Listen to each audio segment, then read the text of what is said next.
የንብረት ማስመለስ ህግ በማውጣት ቤትና መኪና እንደሚወረስ ያስታወቀው መንግስት አሁን ደግሞ ትኩረቱን ገንዘብ ላይ አድርጓል። በዚህም መሰረት ከውጭ የሚላክ ገንዘብ ለመውረስ መዘጋጀቱን በመጥቀስ መንግስት ማስጠንቀቂያ አውጥቷል። በሌላ በኩል ደግሞ ለትራንስፖርት አገልግሎት መኪና ለመግዛት ያስባቸው አዲስ አሰራር መዘርጋቱን ሰምተናል። በዚህ አሰራር መሰረት አነስተኛ ታክሲዎች ከስራ ውጭ ሊደረጉ መሆኑን አውቀናል።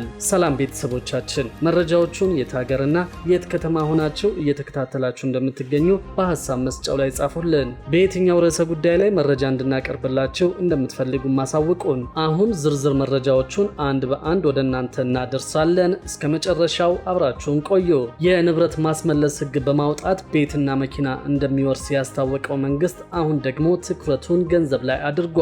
በዚህም መሰረት ከውጭ የሚላክ ገንዘብ ለመውረስ መዘጋጀቱን በመጥቀስ መንግስት ማስጠንቀቂያ አውጥቷል። በውጭ የሚኖሩ የኢትዮጵያ ማህበረሰብ አባላት ከህገወጥ የገንዘብ አስተላላፊ ተቋማት ጋር ያላቸውን ግንኙነት እንዲያቆሙና አስተማማኝና ህጋዊ ተቋማትን ብቻ እንዲገለገሉ የኢትዮጵያ ብሔራዊ ባንክ አሳስበዋል። ባንኩ ባስተላለፈው የጥንቃቄ መልእክቱ መቀመጫቸውን በአሜሪካ ሀገር አድርገው የገንዘብ ማስተላለፍ አገልግሎት ከሚሰጡ ተቋማት መካከል በወንጀል የተገኘ ንብረትን ህጋዊ የማስመሰልና ህገወጥ ተግባራትን ፋይናንስ በማድረግ የሚሳተፉ እንዳሉ ደርሼባቸዋለሁ ብለዋል። እነዚህም ሸገይ ገንዘብ አስተላላፊ፣ አዱሊስ ገንዘብ አስተላላፊ፣ ራማዳ ፔይ ወይም ካህና፣ ታጅ ገንዘብ አስተላላፊ መሆናቸውን ዘርዝሮ ዓላማቸውም የኢትዮጵያን የፋይናንስ ስርዓት ታማኝነት ሆን ብለው ለመሸርሸርና የገበያ ዋጋን ለማዛባት መሆኑን አክለዋል። አግባብነት ያላቸው የህግ አስፈጻሚ አካላት በተቋማቱ ላይ ተጨማሪ ምርመራ እንዲያከናውኑ ጥያቄ ማቅረቡን ጠቅሶ ምርመራውን ተከትሎ በቀጣይ እንደ አስፈላጊነቱ ተገቢ እርምጃዎችን የሚወስድ መሆኑን ገልጿል።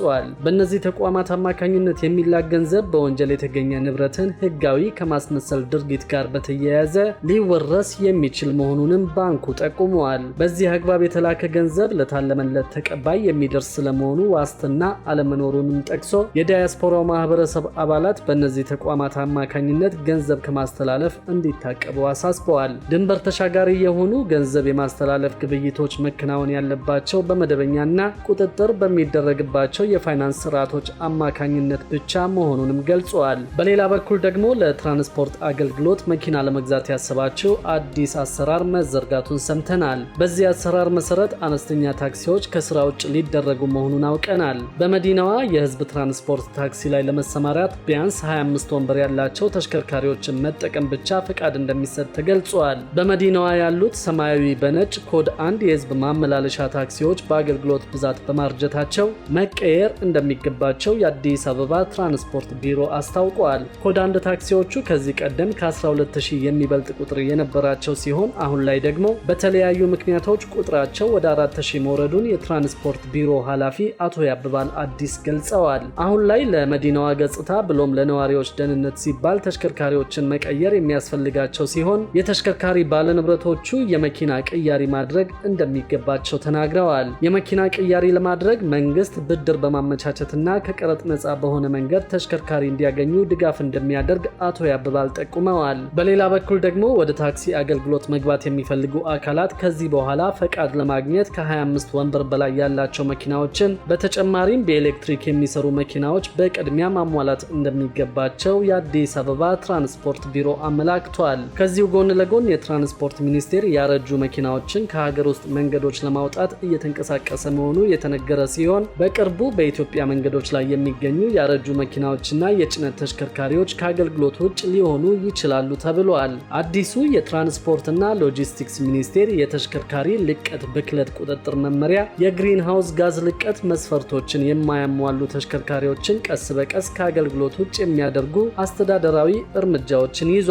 አዲሱ መመሪያ እንደሚያመለክተው ማንኛውም አዲስ ወይም ያገለገለ ተሽከርካሪ አስመጪ መኪናዎቹ የጋዝ ልቀት መስፈርቶችን ማሟላታቸውን ማረጋገጥና ለእያንዳንዱ ተሽከርካሪም የማረጋገጫ የምስክር ወረቀት መስጠት ይጠበቅባቸዋል። ሁሉም የነዳጅ ተሽከርካሪ ባለቤቶች ልቀታቸውን እንዲያስመረምሩና በ6 ወራት ጊዜ ውስጥም የማረጋገጫ ሰርተፊኬት እንዲያገኙ አስታውቀዋል። በምርመራ ወቅት ችግር ያለባቸው ተሽከርካሪዎች ልቀታቸውን ለመቀነስ ለ4 ወራት ብቻ ጊዜ እንደሚሰጣቸው በመመሪያው ላይ ተገልጿል። በሌላ በኩል ደግሞ የኦሮሚያ ህብረት ስራ ባንክ የ30 ቢሊዮን ብር ብድር ያለማስያዣ መስጠቱን አስታውቋል። የኦሮሚያ ህብረት ስራ ባንክ ለጥቃቅን አነስተኛና መካከለኛ ለመደበኛ ነጋዴዎች ባቀረበው ምቹ በተሰኘ ያለማስያዣ የዲጂታል ብድር አገልግሎት 30 ቢሊዮን ብር ብድር መስጠቱን ገልጿል። ባንኩ ምቹ ዲጂታል ያለዋስትና የብድር አገልግሎት መስጠት የጀመረው በ2014 ዓ.ም ሲሆን አገልግሎት መስጠት ከጀመረበት ወቅት ጀምሮ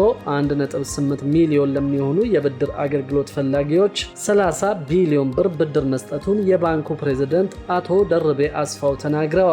የብድር አገልግሎት ተጠቃሚ ከሆኑት መካከል 80 በመቶ የሚሆኑት ወጣቶች ናቸው ያሉት አቶ ደርቤ በዚህም መንገድ ዳር ንግድ ይሰሩ የነበሩ ወጣቶች ወደ ተሻለ ሱቅ እንዲሸጋገሩ እንዲሁም ደግሞ ምቹ ባልሆነ ሁኔታ ጉሊት ላይ ይነግዱ የነበሩ ሴቶችን ሰፋ ወዳለና ወደ ተሻለ የንግድ ቦታና ወደ ሱቅ እንዲሸጋገሩ መደረጉን አክለዋል። በተለያዩ ምክንያቶች ስራቸውን አቁመውና ሰራተኞቻቸውንም በትነው የነበሩ ነጋዴዎች ባንኩ ባመቻቸላቸው ያለዋስትና የብድር አገልግሎት ወደ ስራ ተመልሰው ከ8 እስከ 12 ሰዎችን ቀጥረው ማሰራት መቻላቸውን የገለጹት ፕሬዝዳንቱ በተለይ ከዩኒቨርሲቲ ተመርቀው የሚወጡ ወጣቶች በስፋት ተሳታፊ መሆናቸውን አክለዋል። በሌላ በኩል ባንኩ የሴቶችን ተሳትፎ ከፍ ለማድረግ ከ10 ወራት በፊት ምቹ ኪያ በሚባል ባስጀመረው የብድር አገልግሎቱ 1.3 ሚሊዮን ለሚሆኑ ሴቶች 9.6 ቢሊዮን ብር ብድር መስጠቱን ተናግረዋል። አገልግሎቱ ሙሉ በሙሉ ለሴቶች ብቻ የተዘጋጀ ሲሆን ብድር ከወሰዱት ሴቶች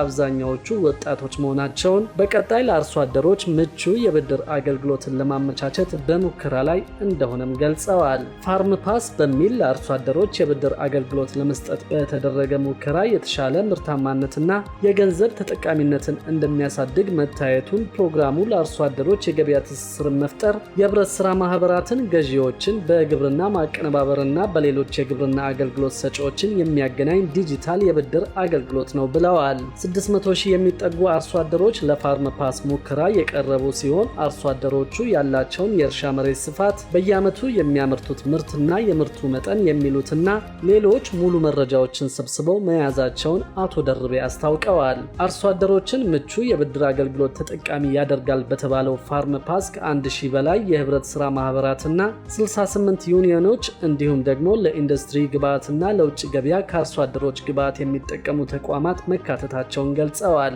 አርሶ አደሮች እንደ ማዳበሪያና ምርጥ ዘር ያሉ የግብርና ግብዓቶችን ለመግዛትና ምርታማነታቸውንም ለማሳደግ የሚያስችላቸውን ብድር በቀላሉ እንዲያገኙ እንደሚረዳቸውና ከዚህ ባሻገር ምርታቸውን በቀጥታና በተሻለ ዋጋ እንዲሸጡ እንደሚያግዛቸውም አክለዋል። አገልግሎቱ አርሶ አደሮች ከባንኩ በአካል ሳይቀርቡ በህብረት ስራ ማህበራቸው በኩል ብድር እንዲያገኙ የሚያስችል ስርዓትን የሚዘረጋ መሆኑን ገልጸው በቀጣይ ሁሉንም አርሶ አደሮች የፋይናንስ አገልግሎት ተደራሽ ለማድረግ እንደሚሰራ አክለዋል።